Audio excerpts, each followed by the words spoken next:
This story does not begin in 1916.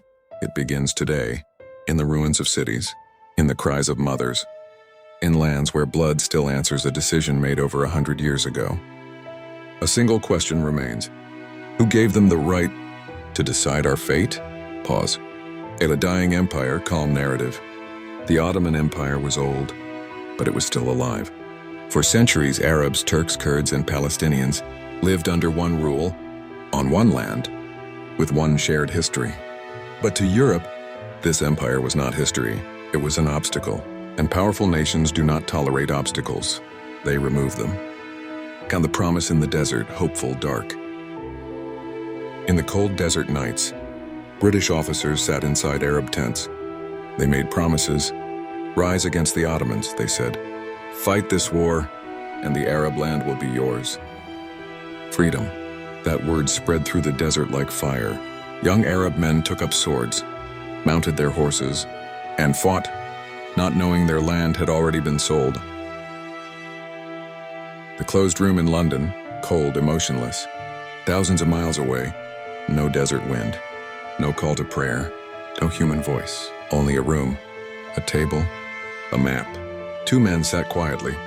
Mark Sykes held a blue pen. Sykes Picot held a red one. They were not soldiers, but their hands carried the weight of millions of lives. In the line, slow, intense, the pen moved. This goes to France, and this to Britain. A single line was drawn from north to south. No one asked who lived there, what language they spoke, what history they carried. Just a line. That line became known as the Sykes Picot Agreement. And in that moment, the future of the Middle East was shattered. The truth revealed betrayal.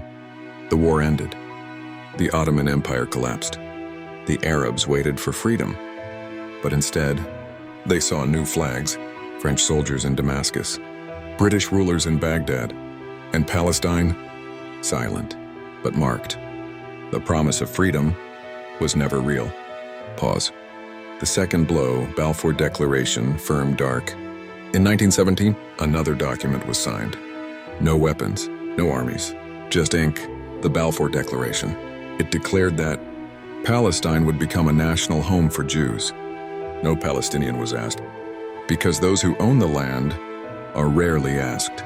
When power speaks, pause. A land that cried, emotional, slow.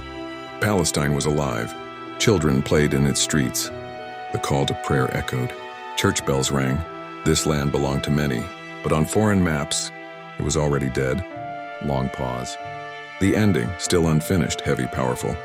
That line drawn in London is still alive today. In the war of Syria, in the ruins of Iraq, in the tears of Palestine. This was not just an agreement. It was a wound that never healed. Pause. Final words, quiet, deadly calm.